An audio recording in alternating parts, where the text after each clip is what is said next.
Want to know something? Are you crocheting the best mittens you could possibly crochet?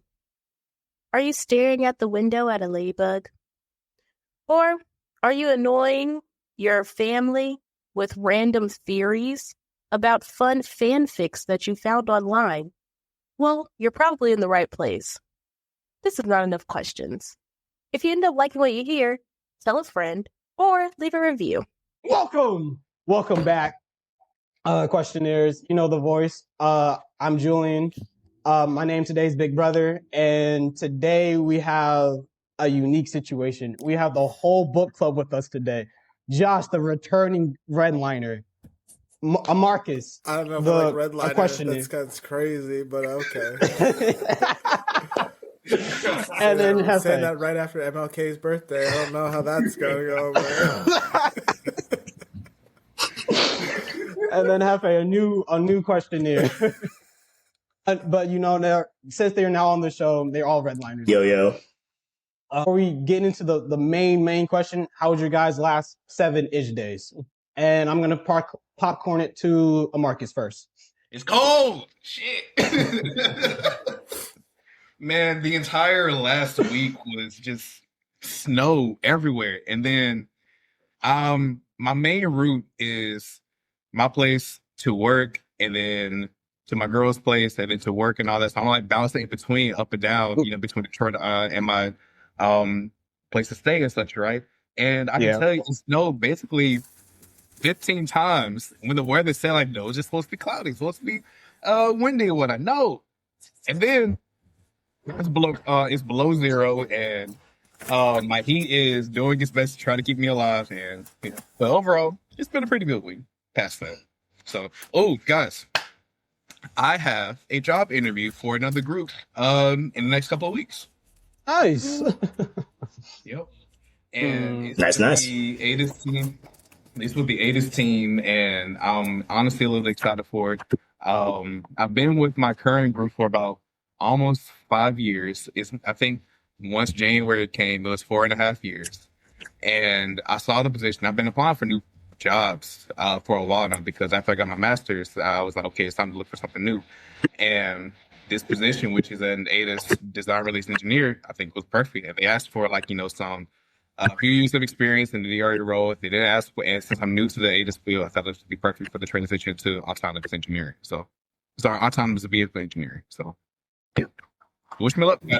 All right, so that was my last 7-ish days as such. So, Josh, your turn.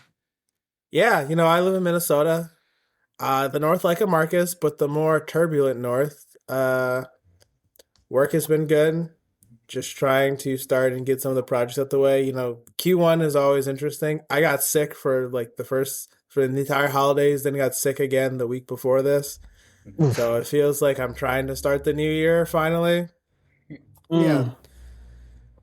It's just been interesting because, you know, it's a hard balance between what's going on in like my day-to-day life and what's happening in the streets. I'm not going to focus too much on everything going on. You can look that up. But yeah. Yesterday, I'm pretty sure they tried to shut down the airport. So, really, it's an interesting time in Minneapolis. Shut down is being hyperbolic, but there were protests all throughout downtown, and downtown, the airports, different people going on general strike. It's been an interesting time living here, especially as non-native from the East Coast. But outside of that, no, work's good, life is good. Have a couple of dance things I'm working on. So yeah. Multifaceted life. I'm still single, unlike Amarcus. Having a great time. Having a great time out here exploring the world. Yeah. Getting FOMO because my friends are in Jamaica right now, really enjoying themselves. And I can't go to Mexico City in February, even though I've been invited to go multiple times. But I'll be back on my travel. I'll be back on my travel grind starting in March. Look, I'm trying to travel. When could you go to Mexico City? I guess for the that is a $700. That is a $450 to $700 flight plus the housing. So, yeah. Well, I understand because I have friends invite me to Las Vegas, not out the country, you know, small trip, but I'm like, all right, it's $300 just to. And I was looking this up like weeks ago, It was like 300 just to sleep on the couch. I'm like, all right, cool, that's not a problem. Then 500 just for the round trip. I'm like, and this is a week trip. No, you can't do that as much as I want to. Yep. I still got to buy my flights for Rhode Island and DC. So, and then Montreal. Oh, you need to go. What time are you thinking of going? I'm going in July. Nice. That'd be a good time. Okay. You should try the spa place, Josh, called Boda Boda. Very nice and relaxing. Yeah, we'll see. Will be at an event for a lot of it. Also, I'll be in Detroit in June as well. In June twice. So yeah.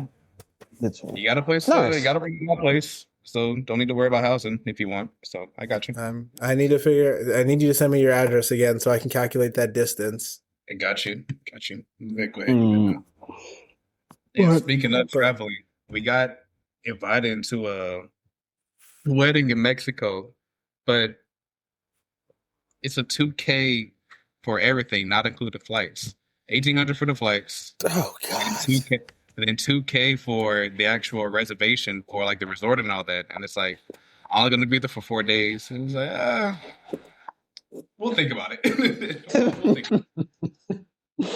Is it you were invited or was it y'all were invited? Y'all, me and Olivia. So, yep.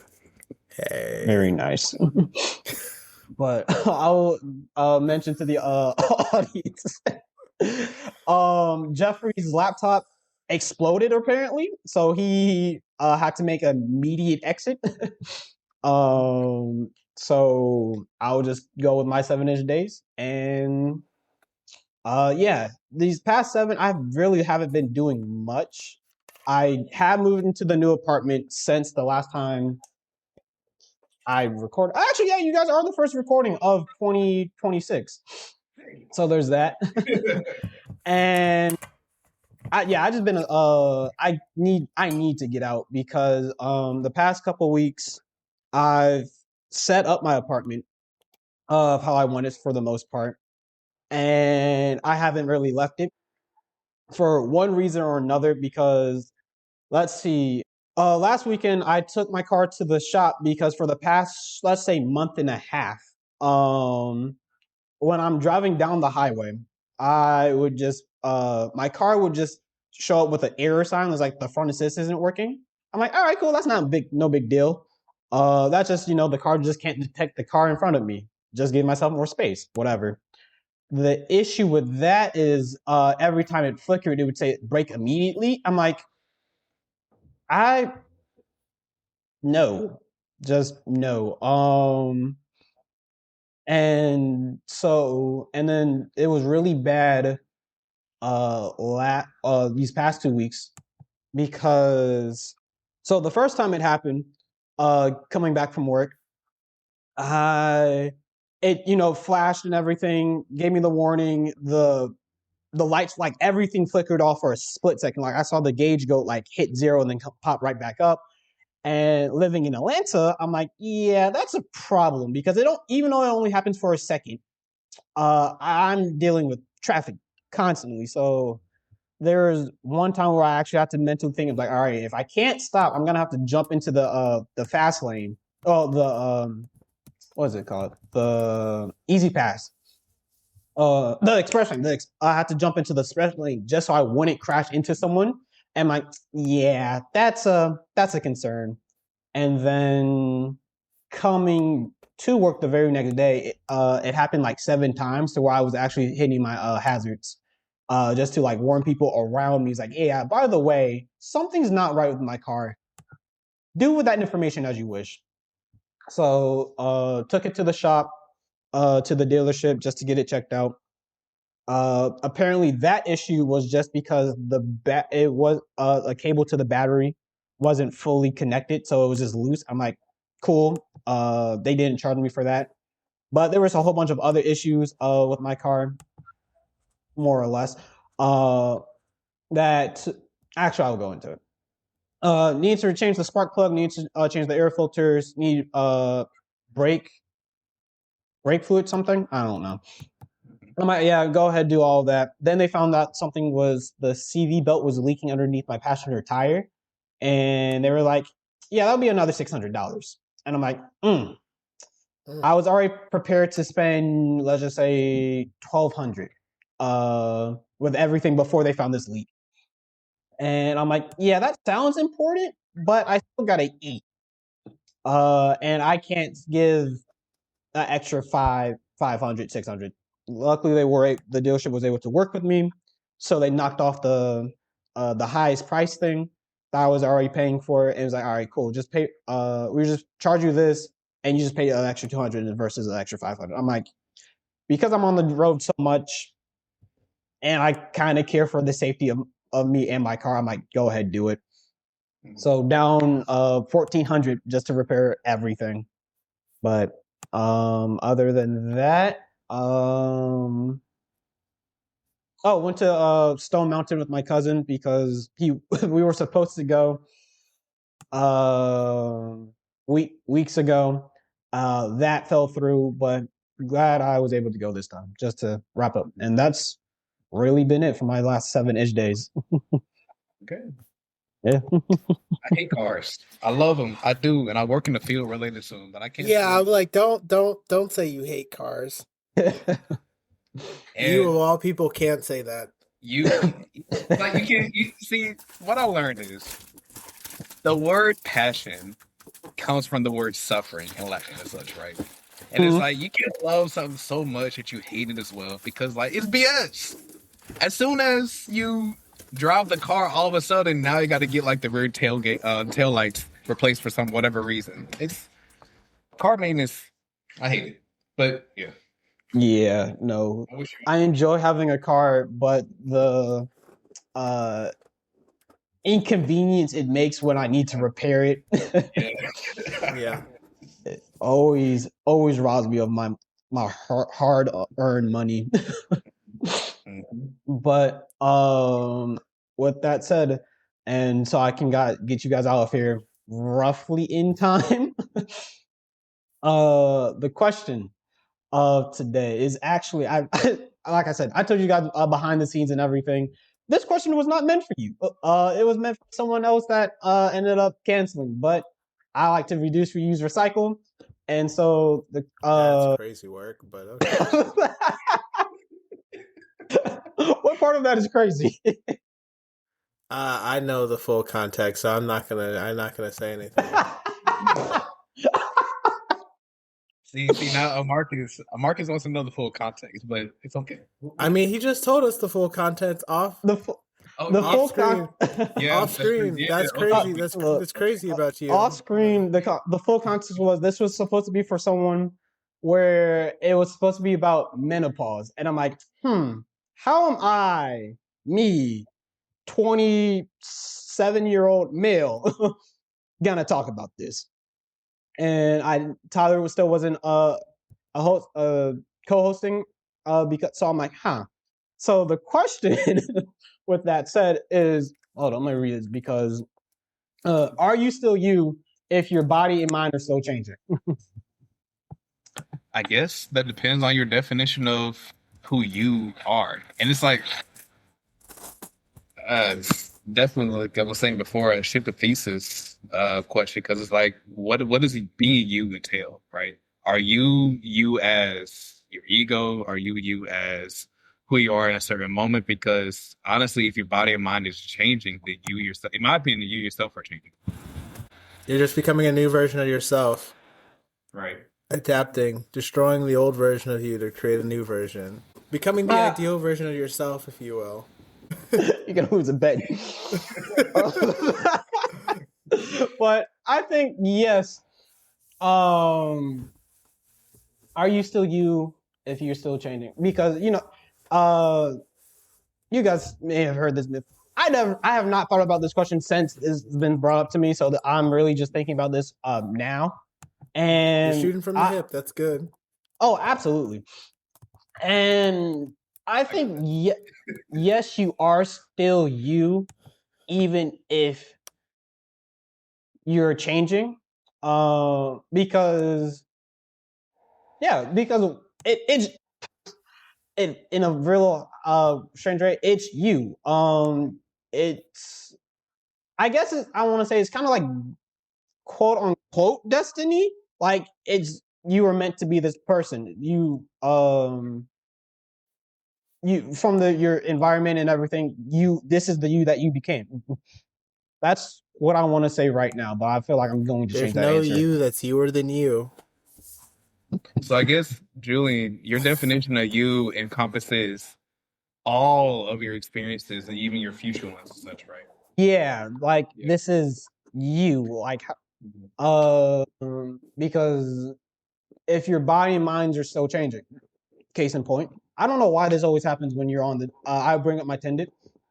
I tore my tendon years ago, and had to learn how to walk and everything. But I had the identity crisis that because I wasn't able to run, I wasn't me. But I had to kind of fight through that, and it's like, no, I am still me. Just ability. I just can't do the things that I'm used to doing. Then I guess my question for you, Julian, is can you really know who you are at any given moment based off your definition? Actually, I got a point about this. Mm-hmm. I have some notes. I'm looking, since we're doing this online, I can pull up notes and stuff. But yeah, there's a book by Adam Grant that actually talks about this well called Think Again. Mm-hmm. And the whole purpose of the book is kind of rethinking your opinions. And one of the chapters is about identity. And Julian, if you're talking about like how who you are fundamentally changed, that is who the specific version of you changed. But Adam Grant talks about this ideal of expanding what your identity is. So like you could say, I am a basketball player. Then you can say, I am just an athlete. Then if you expand that even more, you can just basically you can say, I am someone who likes exposing myself to physical challenges. And that expands the motif. So when you go through this traumatic injury and then make it worse by trying to walk it off, you feel after that as if you're limited, you're no longer who you are. But as you extrapolate or expand that identity or go into what we use in work, Amarcus, I don't know if you use wind chills, so I don't know if you'll get this reference, but parent-child objects. When you expand to parent objects, the child object is like I'm a basketball player, but this comes from the parent object of I love physical challenges. Well, thankfully, Blender taught me about those relations. So yes. Yeah. So it's not that you're, but Jillian, it's not that yourself or who you are is just changing now that you no longer have one of your knees. It is, it is more of you just have to find a different way to express that part of yourself. That's true. And maybe that means going to play with, the 60-year-old NBA players who don't have knees as well, but, have the skills. Turning from, turn from AI to a Ray Allen, just spot up and shoot. That's true. So I guess in a sense, our own identities can become limiting if there's something catastrophic that happens that breaks that singular piece of identity and such, right? So it's better that we, step out and kind of increase those boundaries in which we define ourselves, right? So like, hey, I draw action anime.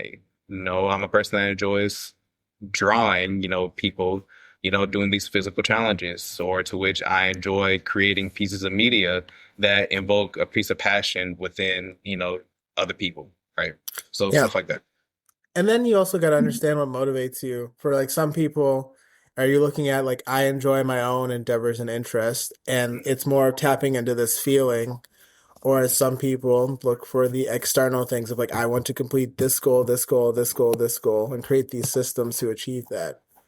And once you switch that context, it's easier. So like for me, I'm a bit more goals oriented. And now like these last few years, it's been sometimes a struggle to like consistently shift goals. I now feel like I'm in a good place to where I understand what my goals are in most of my avenues of my life and what that value.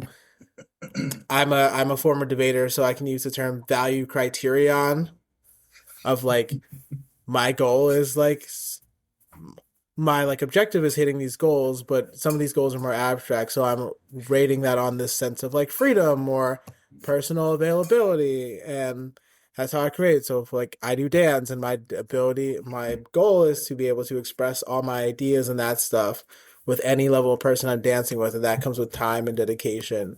But that's still aligned with this like thought of personal availability and freedom, and which I search for in not only my job, but I search for in my activities as well. Julian, you're more the feelings type person who's like, I just want to feel good and I'll go after it. So it may not be basketball. You could become a switch hitter for baseball. You could go rock climbing. I mean, you're getting back into fight sports, so that's true. it's I am just trying to get back into changing what feels good. Yeah, which that actually reminds me of two things that also happened this weekend. About you also saying that also reminded me of a quote that either I thought of or made up or heard somewhere. But it's like, whatever you say you are, I can't remember how it goes directly, but it's like, oh, it's like you're not what you just say you are. Like you saying, I'm a basketball player. I am an A student. Like that's not all you are. That's just something I wanted to throw out there. And then the other thing is, you're absolutely right about me being emotional person, because I realized, my nervous system really starts to like unwind, or just like, bother me when I don't say what I actually know what I want to say. And I bring that up is because I was actually having a conversation with Tyler about the podcast and related things. And I'm like, she wants to go in one direction and I support it, but I'm like, and I'm like, yeah, we can do it. But I'm like, I didn't say no, I don't want to do this, but I trust you to lead us in the right direction. So, and she asked me this, out the blue, completely shocked me. And for like other past things, I'm like, all right, yeah, we can try it. But I'm like, yeah, no, I need to let you know, like, no, I don't want to do X thing, but as long as we're in the same direction. Oh no, so I mean to say, she brought this up to me last week, and for like a week straight, it's just been on my mind. And I'm like, I need to tell her this. So full circle. Yeah, because something that I have, Josh, again, I will always say thank you for telling me to write backup questions just for this situation. I have a whole bunch of backup questions, and one of them is, how many times would you say you reinvented yourself? Ooh. I think this is it's always a framing of how you want to put it, because I mean if we want to get super like philosophical, high level and that stuff, we could say we reinvent ourselves every day. And we reinvent ourselves every day with every decision, with every small interaction, with every choice we make. We're actively becoming a new person. And you're trying to become your quote unquote ideal, which is also changing as you grow. I do think, though, if we're really looking at it like from a mysterious standpoint, there are like objective turning points in our lives. And they're different for everyone. Like I went through some, like, you have the middle school turning point, you have the high school turning point, you have like midpoint college turning point for me, and then you have like turning points after like I left my first company. And even now, like I feel like this year hit a turning point, and it sucks that the turning point came with illness, and I'm trying to like recover that momentum a bit, I feel like. But it's now learning to let go, and it's a change, and it's a process. And if we want to be spiritual, maybe getting sick was that transition period of telling me like, let's ease into this transition, let's let your body fully accept what it's about to go through. The Zuko sickness. Yeah, that's the one everyone uses. And you'll be surprised at how much you change as an individual. Like back in 2017, I wrote a letter to myself during winter break, and it was a letter to myself 5 years into the future. And back in 2022, beginning of 2023, I read it, and I was like, wow, I've really achieved a lot of the things that I was hoping for. And, I was also in a place of like, I still want better for myself. I still want to, like, I still He's find not a lot. satisfied. Say again? He's not satisfied. Exactly, right? It's like you find that you find that like, oh, I'm in this place of like, oh, I still want more. I'm still not, where I want to be. And you see like all this negativity about yourself and such, right? But you read, something that you've asked yourself in the past, like 5 years ago, and it's like, well, I've achieved a good job in my industry, right? I've passed college. I still have great friends as well too, right? And, and yeah, I'm in this place of like, oh, I don't, I'm not where may not be where I want to be, but I have definitely come far. And so, like Josh is saying, is like you do, depending on how you define reinvent yourself, right? You've probably already done it by not being aware of it, right? And I actually just now read another letter I wrote to myself after that. So the one from 3 years ago, and it's like, well, I didn't know I was going to go for a master's. I didn't know I was going to run a whole marathon as well too, or a half marathon, right? And because those are all goals that I've always seen like, I'm not going to do it. There's no point in doing it, or I'm not a runner. I actually really hate running, but whatnot, right? And here I am doing it. You never know who you're going to be within a certain time, and such, right? We really do change on the micro scale. And would you say that's going through phases as well? Because I do think there's different phases of life. You know, oh, go Go. ahead, Julie. No, you got it. So, you know, I myself, I've never really paid attention to different phases, but honestly, I think you do because you have all these phases of like these predetermined phases, like you say, you have the middle school phase, then you have your high school phase, then you have your college phase, then you have your young adult phase, then you're gonna get slowly lead into the rest of your life sort of phase, right? Whichever phase those are broken up into and such, right?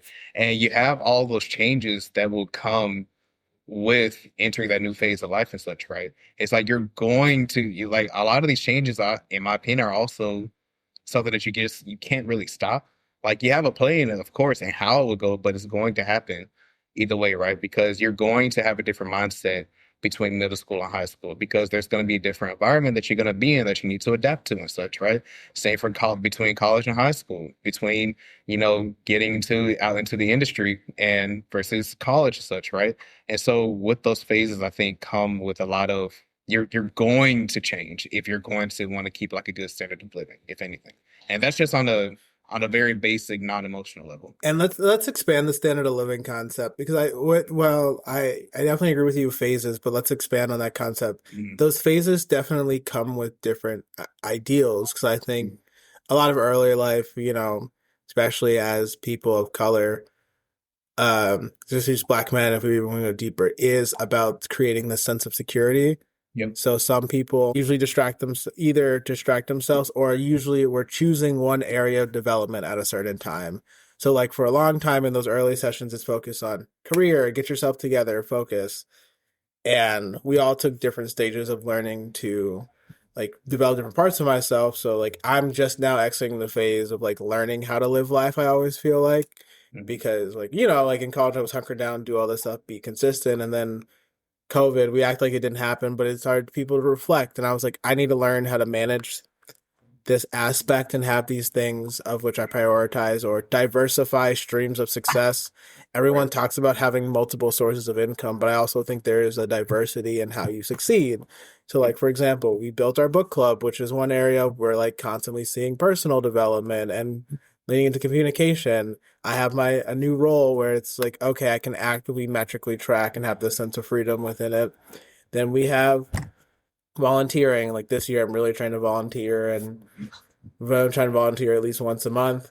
Then you have the aspect of community building, like realizing, oh, I built an active friend group and circle here that's slowly expanding outside of itself. Now, how do we continue this going forward and build into these events?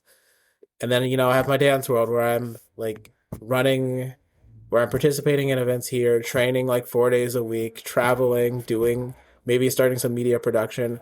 But I've learned to build what's necessary for me, and now I don't feel as worth it to go and seek. Like, yeah, we would still want to try new things, but needing to feel constant new stimuli and experiments versus like having some key focus areas that maintain my life, and those new experiences become exercises and exploration as opposed to seeking a distraction or finding something new, shiny object syndrome, as you will. Right. Now it's like growth in those areas. So would you say that your definition of success has changed for these phases as well?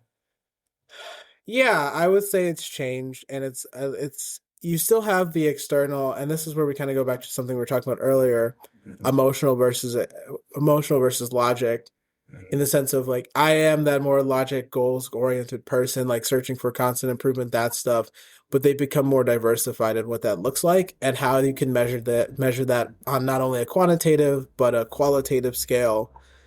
Use my logic vocabulary, but that success comes in different avenues, and what that value is for me, it's this sense of like freedom and like understanding and like achieving my goals. Like there is a number we all want to hit where I'm like, I would love to hit this number and then just be able to really decide, but it's also in the pathway and that journey to get that number, what else can I do?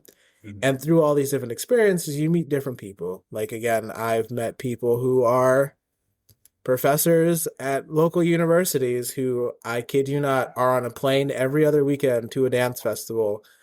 And it's like, oh, this is and they have kids, and I'm just like, okay, this is possible, this freedom. Or I meet people who like run the city and like are on the city council, run a nonprofit while maintaining their own business, and you see you interact with these people who have these unique lives, and it expands your belief as what is possible.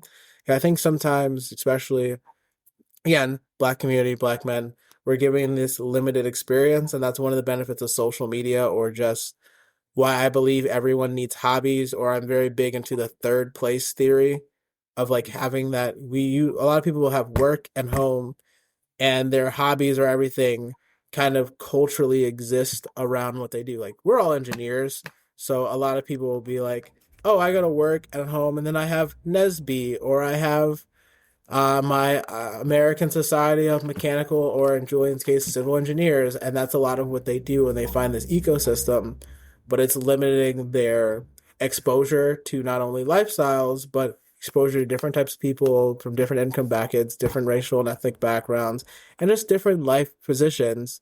And so once we engage in hobby, like you both box, Amarcus, you run a shit ton, and you are Julian's doing this podcast where it's constantly interviewing people. I'm in a space that has culturally aligned people, as well as people who are just fans of the culture. So expanding ourselves.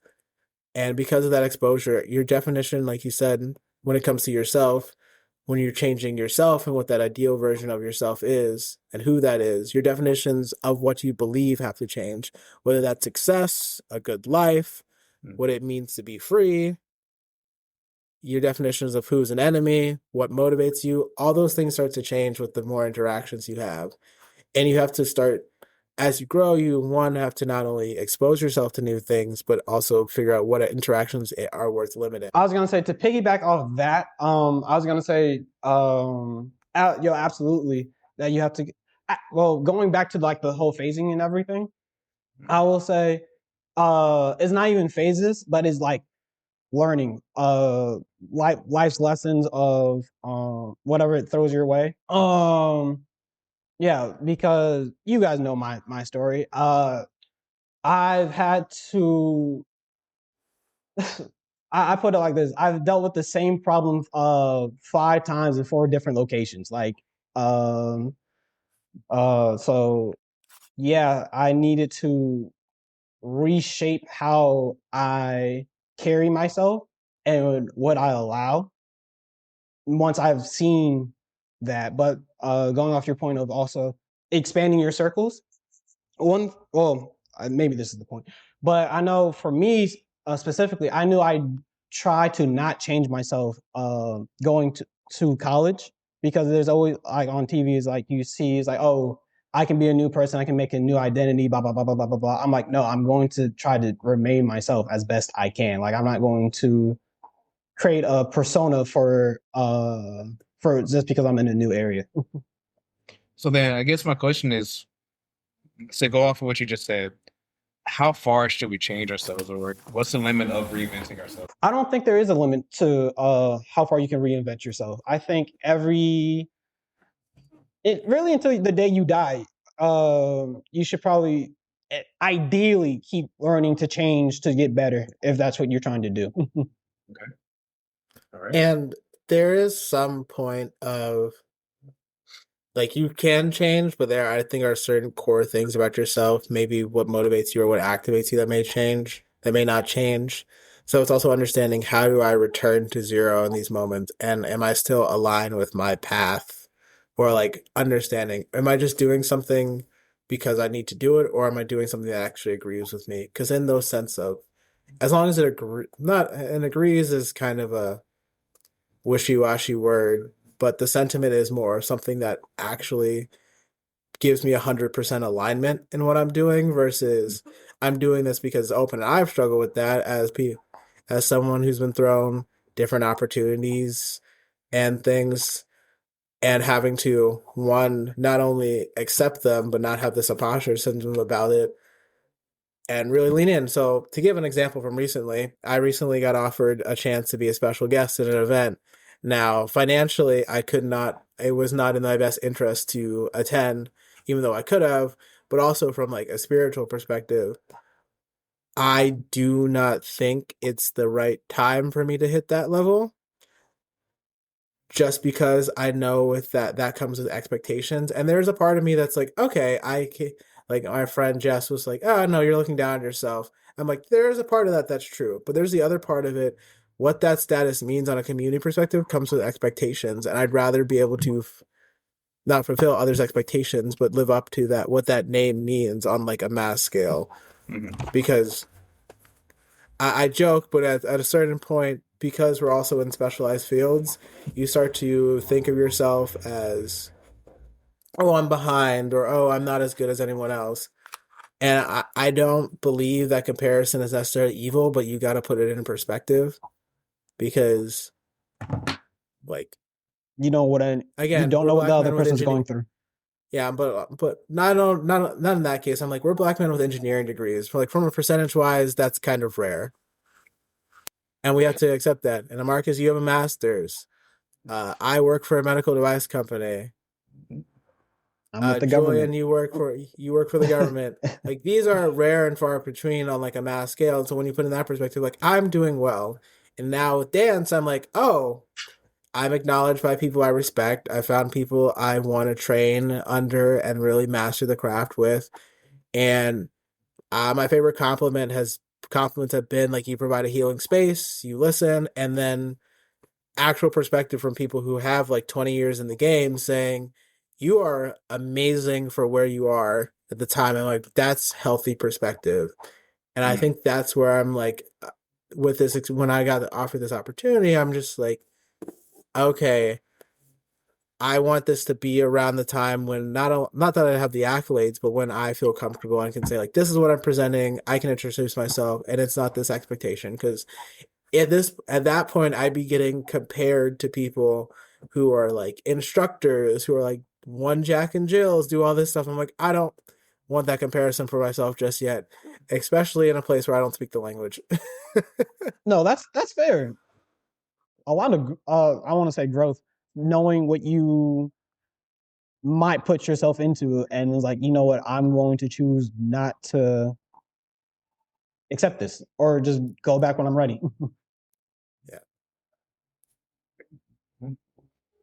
Any thoughts, Marcus? No, I think that's really, Josh. I think you really tied that in very well. I think I'm with you the entire way. So with that being said and everything, what's something you find hard, mentally or physically, to overcome? Want to go first, Josh? Yeah, I'll go first. I think it's always the learning how to interact on a new operating system. And like I mean, let me be even clearer with that. As we change and as we grow, we learn different things about ourselves and try to be better at operating. within our ecosystems or like dealing with new people. And so as a more logic oriented person, there's been a journey I've been on to learn how to actually engage emotionally with people where they are rather than just disregard or not engage. And I'm finally past that point in that journey of where I'm no longer interacting with purely logic, or that's like the baseline of how of my interactions. Now I'm engaging emotionally with the subject. And it's harder to learn that later in life. And so I'm noticing it's disappointing a lot of people because it was much easier when I just engaged and disappointments might not be the right word, but it frustrates some people in those interactions because I think there's this expectation of like, oh, you should learn this already. I'm like, well, no, I'm trying to be better. And I think the hard thing you're dealing with mentally, it's like as you grow, the pain of growth externally and internally, because there is the stuff of like, this is hard for me to learn, but it's also hard to learn in that environment socially when you're not great. And it's a bit easier to understand when it is something like, oh, I just don't know how to do this math equation, let me learn it, or oh, I don't know how to really do this dance move, versus those core understandings of human interaction. Like, I don't know how to deal with this situation emotionally, but I'm so far removed from my old operating system of like only engaging with this logically. I'm stuck between this rock and a hard place of like, I can't go back to how I used to be, but I'm not where I want to be yet. And dealing with the reactions you get from that is something I've been struggling with for the last even 2 years of like, how do we go into these interactions? It sounds like there's like a missing click to really understand where to get to the next level where you want to be and such, right? It's like, hey, I'm here and I'm not really where I want to be, but there's something I'm not really getting to kind of get me to that next level. I don't think it's a missing click. Mm-hmm. Because it's one thing that like if I did understand where I need to go, Mm-hmm. it's for me it's like I'm trying to get there, and that's why I've been really adopting this principle of grace. I mean, I adopted this ever since I did stand up a few years ago, because it is this understanding of like the attempt to make a joke and the bombing is part of the process. And if you put that same lens onto especially male emotional and communicative development, you have to bomb sometimes. And whereas like in the guild of comedians, there is this sense of like fellow comedians will never judge you for bombing, and no matter how extreme it is. Like me personally, if you're a good comedian, if you're a true believer in like stand-up comedy, if you know that person's coming from a sense of joke, no matter how bad or how vulgar it is, Mm-hmm. you'll let them make the joke and you'll tell them like, oh, there's a better way you could have said that, but you won't be pissed at them for the attempt. And I think as human beings or in these interaction systems, we've been fed this, I'm not gonna say propaganda, but we've been fed a lot of media saying you have to forgive people grow up in different circumstances, all that, and we gotta attempt to be better, but that grace isn't always given. And that's where I'm like learning, I'm like, it's not another person's job to like accommodate my growth or me becoming a better person. I have to just I have to live with the consequences of my action and just try to be better. And that's for me. It's not for other people's respect. And the people who truly care about me, like the book club or some of the people I found here, are willing to accept. And that's weirdly become a value I look for in friends and great human beings, in the sense of like, do you take the comedian approach to emotional and personal development of where people try, and if you truly love them, are you willing to give them the benefit of the doubt? But it is a hard thing to deal with in the moment. Okay. So it's giving yourself the grace to fail, right? And to kind of grow at your own pace. Did I catch that right? Yeah, grow at your own pace and not At others. Even if they're let others deter you, and right. understand that there's pain with growth and there's failure with growth. And we a lot of the times think of growth as mainly this external thing, but when it deals with the interpersonal growth, that is a hard journey a lot of us go on. Gotcha. Makes Mm-hmm. sense. I'll actually want to say include with you being a comedian, the comedians not criticizing you. Actually, something else that I've seen over is like the professional basketball player won't criticize the newbie the comedian won't, the professional comedian won't criticize someone who's just trying to get into comedy, but it's always the people who aren't doing it who has the most to say. So wanted to throw Uh, that out. yeah, but I just want to clarify the criticism thing. It's not that they won't criticize, it's that they won't judge you for, they will judge you by your intent. And that's a very different thing from criticism. Because there is healthy criticism of like, again, if we had a friend go into barber school and we let them cut our hair, we wouldn't say they intentionally tried to mess up our hair and give us a terrible lineup. That was not their intention, but we'd still be like, dude, you gotta lay off the clippers, you gotta grease them things up, you gotta sanitize, clean those things, or you'll give someone ringworm. That's constructive criticism versus we're not believing they intended to do harm by their statement. Or we don't believe they intended to fuck up my hairline before Jiho. That's but that actually reminds me of something else. With me, what I have to overcome is I'm gonna call it my people pleasing tendencies, because I'm always quick to say yes or yeah, we can make it happen. And I'm not saying that's necessarily a bad thing per se if I recognize and manage it, and like I was saying before, say how I truly feel. But also I'm in a place now to where my willingness to accept BS has greatly lowered, because I told you guys, a friend was supposed to help me move apartments, and he chose to go to sleep on me twice. And a past version of myself, I'm like, all right, cool, it's whatever. But the fact that I actually needed him, and he was like, the excuse was like, oh, he had things to do. I'm like, no, I seen this. I don't need this to be around me. So, am I still talking with the person? Yes, but I since stopped texting him fully because I'm like, I just don't want, like, I see these are your true colors.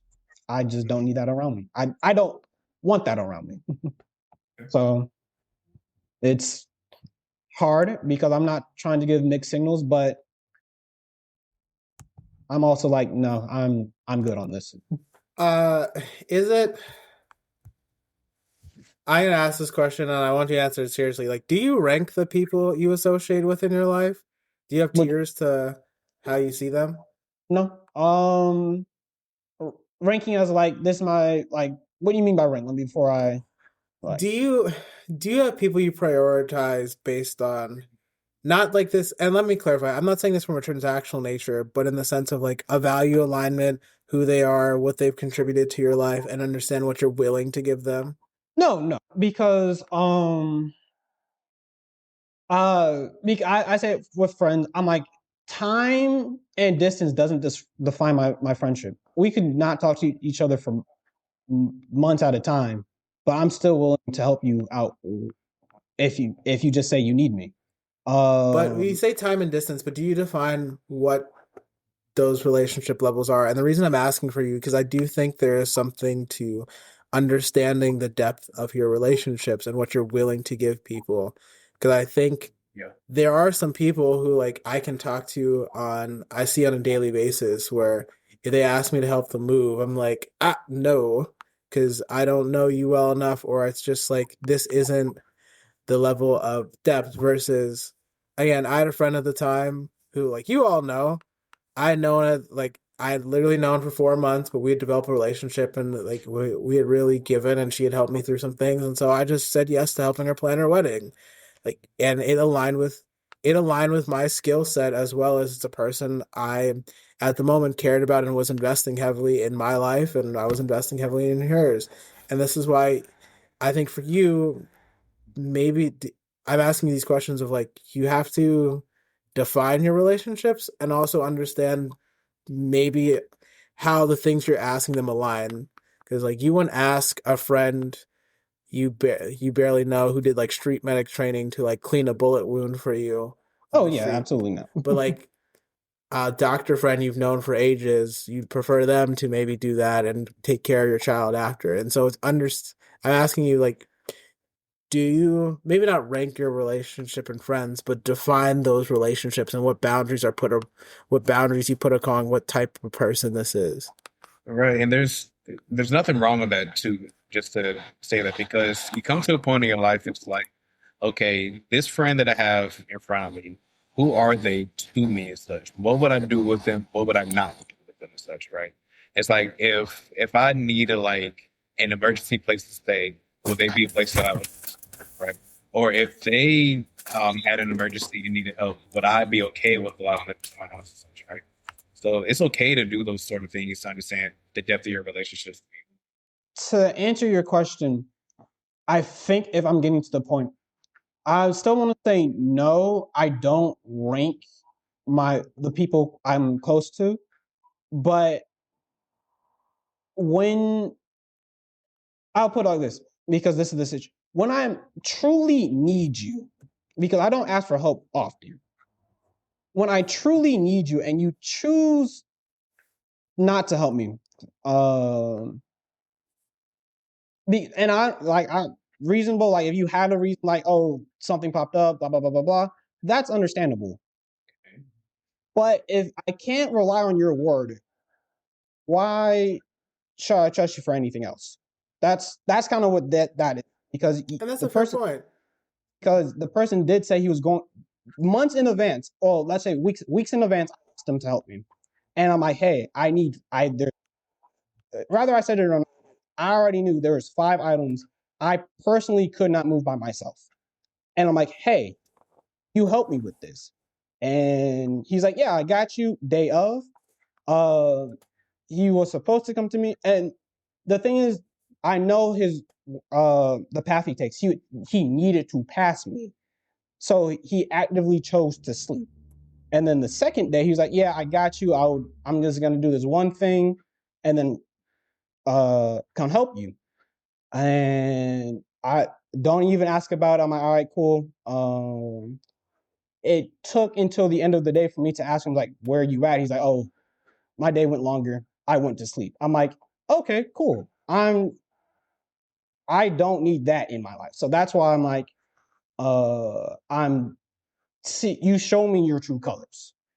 And I'm like, let me make my judgment. I'm like, I don't want this as a friendship because I can't trust you to give me your word.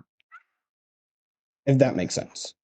He asked for help, and then he made a commitment, and then he didn't honor that commitment. And I know anybody would be thrown off, if somebody didn't honor the commitment.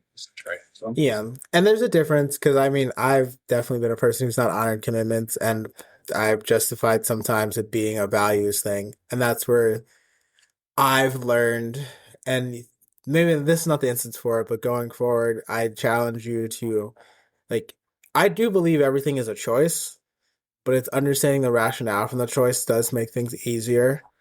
Like, I do think there is something to be said, like, if I wasn't feeling up to it, yeah, then it's on the onus of someone to reschedule.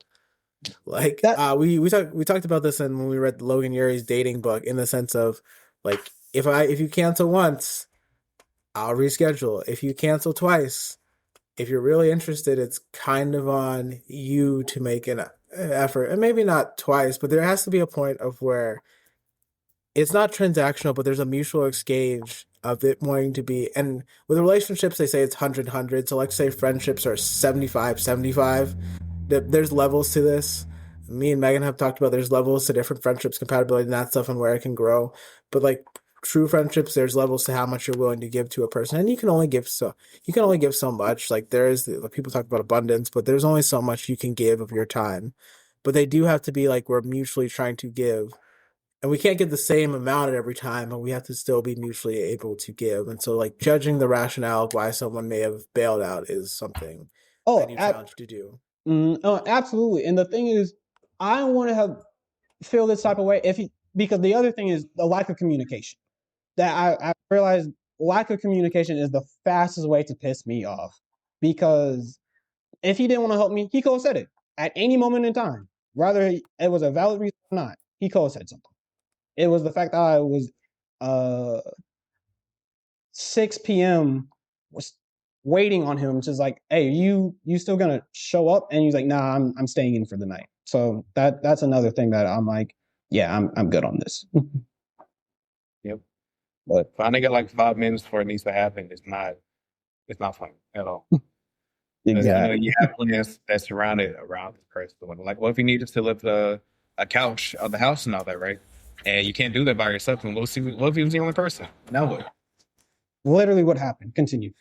And you're better than this is a better way to handle things and how I've used to handle this in the past of, I don't believe you'll show up on time, so I'm going to tell you when I'm showing up. No, I know when we're supposed to leave, when I'm getting there, and I'm going to extrapolate 15 to 30 minutes ahead of when I need to be there and tell you that's the time because I believe you're going to be late. Now, I in the past I have been dishonest about that. Now I am more honest and just say this is when we need to be here for us to leave on time versus oh no, using my wording like no, the bus leaves at this time. The bus isn't even at the facility by the time they show up. No, I'm always gonna be the person who's like, just tell me a time where you need to be because I will show up it within my power on the time you said tell me. For sure. Tell me what's really going on. Look, I got one more question for you guys. Reference game is undefeated. That's so funny. I got one more question for you guys, just to hear your thoughts and everything, right? What's something in your past that used to bother you that no longer does? Wait, could you clarify a bit more? What do you mean? Yeah. So what's something that bothers you at some point in your past that doesn't bother you anymore? Like you've either grown past it or you just don't think about it anymore. Makes sense. You have an answer, Josh, or are you thinking about it? I let Amarcus go first. I'm trying to think. What's something that really bothered me in the past but doesn't bother me anymore? I guess when plans fall through, right? Because I am a proponent of, okay, I'm completely fine with going to do this sort of thing by myself, etc. Like, for example, going to a movie and all that, right? Before, you would not catch me going to a movie by myself. Maybe like, and this is like old. You want to get, but nowadays it's like, and if a person is like, oh, well, I can't go anymore, or whatever reason they may have and all that, right? It's like, well, am I going to stop myself from not going? Because I want to go see this movie. I'm going to go see this movie because I want to go see it, right? So I guess doing things by myself. And I've always, especially coming up to Michigan, in which I fully by myself now. I don't really have like a lot of my old friends that were with me and all that. You got to learn to like do things on your own, right? So, yeah. I'm snapping because I've had this conversation many of time with people, a lot of my interns, especially, and people who move here, about when you move to the Midwest, the Midwest, or you're coming from a big city, you have to understand, like, you just got to do things and things won't be given to you. Like, for example, for clarity for those listening, we all went to school in North Carolina, and a lot of us spent a lot of time growing up in the South or near big cities. So there's just this understanding if you'll find stuff to do where people will invite you in. The Midwest is like, nope, figure that out. Yep. And you have to get over that hump. And that's why I was snapping, because I'm like, Amarcus, I'm glad you realized that, because I still have people here. I have new employees here every year who never realize, like, no, you moved here and it is potentially uninviting, but you got to go out there and find some stuff to find people or you will not survive. And in an extension to that, also, when I came up here, I wanted to have like a lot of friends, right? Because back home, back to school, I had like a very big friend group of like 19, 20 people and stuff, right? And so when I was kind of by myself, I was really creating like a lot of friendship as well too. Like I want to go out and go make some friends, etc. Right? But I've learned that it's better to have like that quality circle versus just having it friend that you can invite to to your functions. So just a good quality circle of friends is better. Something I've been past. as an extension of that, I think one thing I've begun and I'm still working on is to let myself be a nerd about things and understand people's priorities are different. Because I used to get in the sense of like, we're a team, you gotta care, and that comes from like sports and like football, in the sense of when you join something, you're like, it's faith, family, occupation, works, and school, and then the team. And I've just realized with certain even work qualities or my hobbies, when I'm in these stuff, some people won't be as interested or some people won't be ready to engage in that way. And so you have to, and I've learned to manage that internally and externally. Externally, I've just learned to get better at, I've let go of like the judgment part of that and just being to understand like, no, you just don't have the capacity for that. That's fine. But no, I don't need to be with you in this moment because this is what the expectations were set, and some days I'm willing to change that expectations. Other days I'm not because this is a core thing and I have to understand what this is. Internally, I've realized, especially as I've traveled and I've gone through this in different aspects of my life, and this is why, again, people need hobbies to learn. People need hobbies to engage with other people and create personal development. You realize how big the world is, or how even big your ecosystem is, and you can find people who somewhat have an availability, you have a connection with and availability to, and so while you're trying to create that in your local or communal space at the moment, you can find that space externally, and that gives you the belief it's possible. So yeah, it's this acceptance of like, nope, I can be hyper interested in something and really go at it, but I don't have to feel alone in that interest because there's more than likely someone out there. And when it comes to dealing with people who aren't as interested, it's managing learning to, it's okay to manage those expectations and meet people where they are, or just say no. Just say no. For me, I've actually thought of a couple of things that I had to kind of, that used to bother me. And so there's like past relationships that I'm like, all right, that got underneath my skin for one reason or another.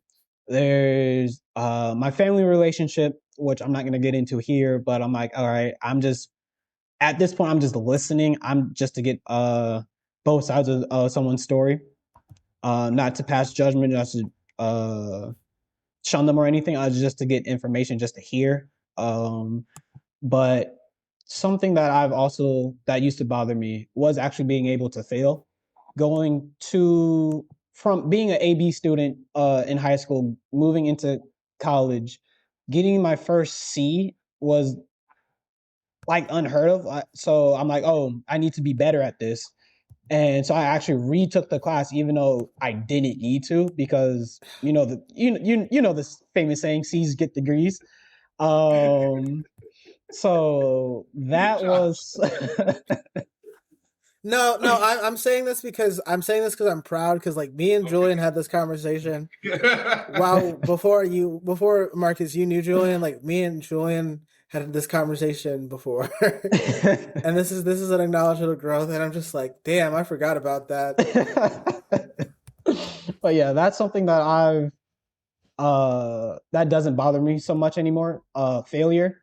Even earlier today, I saw a message for work. It's like, oh yeah, by the way, because you didn't do this, we're going to remove access or something. I'm like, well, damn, I thought I did this. Gotta just come Monday or Tuesday, depending on work is open. I'm like, well, I'm just gonna redo it and go from there, because I'm like, I can't change the past. So yeah, but yeah, no, getting over failure, which is also something I'm also striving for, quote unquote, is what I'm trying to do for that. Because even though we share each other's goals for the year, something else that I thought of was try to fail for like 100 times this year, because well, one, just to get over it, but also from a quote was like, life works backwards, and to succeed you need to fail. So I'm like, let's see, and not trying to intentionally fail, but just put myself out there and just see what happens. You're basically decreasing your rejection sensitivity. Okay. That's what it sounds like. Yeah, that's a hard one. True, but it's not even just with like relationships and being rejected, but like Rejection let's doesn't say only apply to relationships, Julian.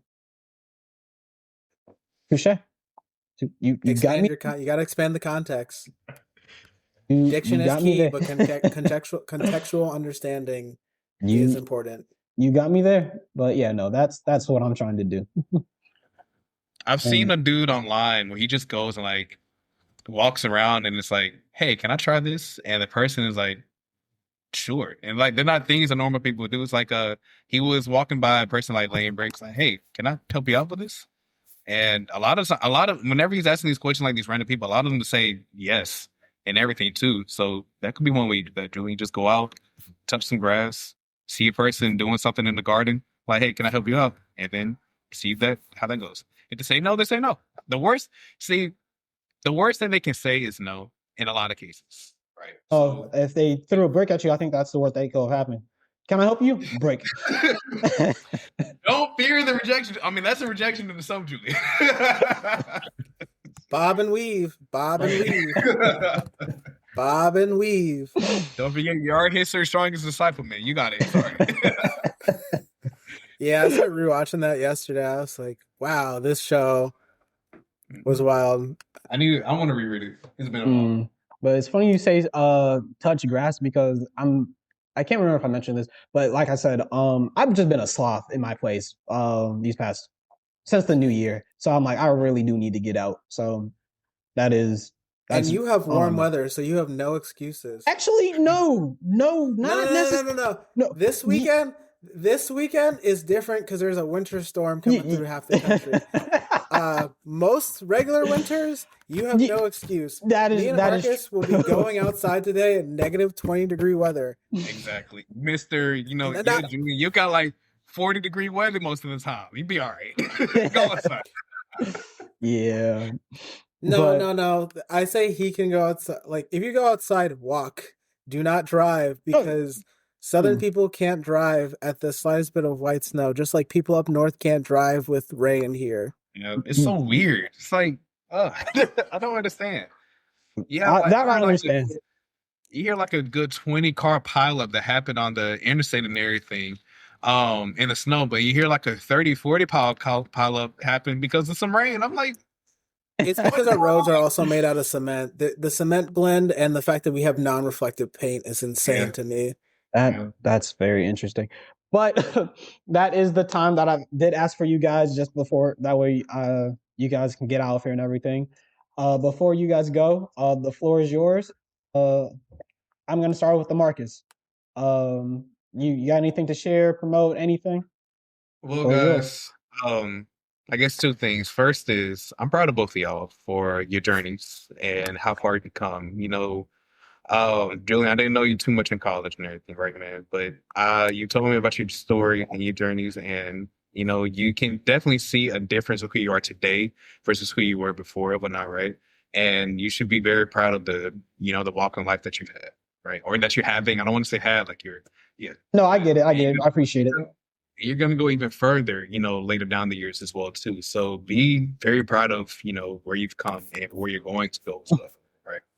And second thing is, Hefe put into the chat his response to your main question. I'll go ahead and read it out for you. Anyway, give me a shout out on the podcast. My answer to you are still your emotions and thoughts and body all change. The you that remembers the emotions, thoughts, and the body of the past can tell the difference between the past and now it doesn't change. This doesn't feel like English. I love it. I just want to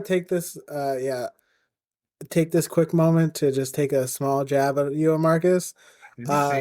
I just like you got again. Jeffrey left, couldn't participate in the whole podcast, but in the chat still contributed when he was unavailable. Oh my goodness! I'm saying keep that same energy. Again, to give context, a shout out. We all are in a book club, and Amarcus.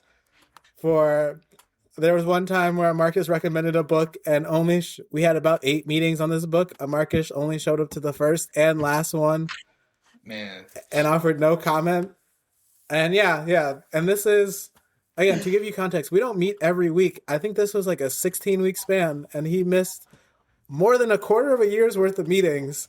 So how life gets at you, man. Hey. yeah, we're just it's all jokes. But yeah, to carry on, Marcus. Marcus is always expanding. I think for you it's been always fun seeing you be a bit more, I'm using this word hyperbolically, greedy when it comes to your life choices, because I do think sometimes you overgave a lot when it came to college responsibilities, or you were doing something for someone else. Now you're finding alignment with like, okay, this is how I be my best self for other people while still enjoying my life, which is a great thing to see. You're probably going to be the first one of us to get married. Again, as I said in book club, if you get engaged before any of us meet your partner, it won't be a bachelor party. It will be a bachelor jumping. But yeah, it's good to see you happy, healthy, and surviving. Julian, we're all in this transition. I think you're finally like settled in. Things have become a bit more standard. There's one outstanding issue we're trying to get resolved by the end of quarter one, and we're all pushing for that. But once that's gone, everything will be good. And I'm excited to see you. Shout outs, just you got to keep reading. Take your time. Take your time with it. Everyone get a hobby. Please find a third place to be. Do not just work and go home. Find a third place to interact and meet with people of different backgrounds. Yep. And hopefully that place is not ethnically or career tied. Please, you need something that engages you on a unique perspective and forces you to interact with people you wouldn't normally meet on the day-to-day. Yep. Not only for like dating or finding a person reason, but just for yourself, you need perspective. Yep. Totally agree. With that said, I will do the thing. Usually the thing is just one thing, but I have a couple. First, Jeffrey, thank you for trying to be here. Gotta have to get you back on at some point. I don't know how that's gonna work, but we can do it. And that thank you also goes to you, Amarcus, and you, Josh. Because even though it's not exactly the 50th episode, like we said when you were back on way years ago, but I really do appreciate you, coming back. And then that also brings me to my second thing. I said it before. I'm going to keep saying it. Thank you so much for supporting me with this podcast. I did this before, but I didn't do it right. So I want to tell it to your face. Thank you for joining the Patreon, because without you giving the feedback that you provided, this wouldn't have made it as far, or without the ease. So thank you so much, Josh, for contributing to the podcast. You're the reason why I'm able to broadcast everywhere. That just want to put that out there on record. And then the quote of the day, Wait, Julian, wait, God, I know we're getting to. Can I redo Jeffrey's message, because now I actually get the context there? Yeah. Go ahead. I want to give Jeffrey an apology, because when I was first reading through it, it didn't sound. Reading is fundamental. This is the book club, guys. This is the book club. Reading is fundamental. The whole. Okay. Go right ahead. My answer is that you are still, and your emotions and thoughts and body all change. The you that remembers the emotions, thoughts, and the body of the past, and can tell the difference between the past and is now still and doesn't change. So the current you doesn't change, but your body and emotions do. Got you. Again, I want to give Jeffery an apology. I love you, bro. I'm trying. Gotta love this. I would love the book club to be back on here officially, all four of us again at some point. But again, we can figure this out. And then, if you want to show up by yourself, that's definitely an option too. But like I said, I read from my phone that way. This quote, I actually have no idea where this quote came from. I don't know. I was looking through my notes. It sounds like something I did, but I'm not giving myself credit for it. Don't know where it came from. So the quote of for this episode is, "You are not what happened to you. You are what you choose to become." Yep. Yeah. So with that being said, my send off is, don't forget to ask yourself, ask others, and never stop asking questions. See you. See ya. If you enjoyed the episode, there are a couple of different ways to support our show. Leaving a review, following us on Twitter, Instagram, or YouTube, or even becoming a supporter on Patreon for $2 or $5 a month. There, you'll have access to never-before-released visual episodes, funny bloopers, polls, and you can even pose a question. The links can be found in the description. The easiest way to support us is by telling a friend. Thanks for listening.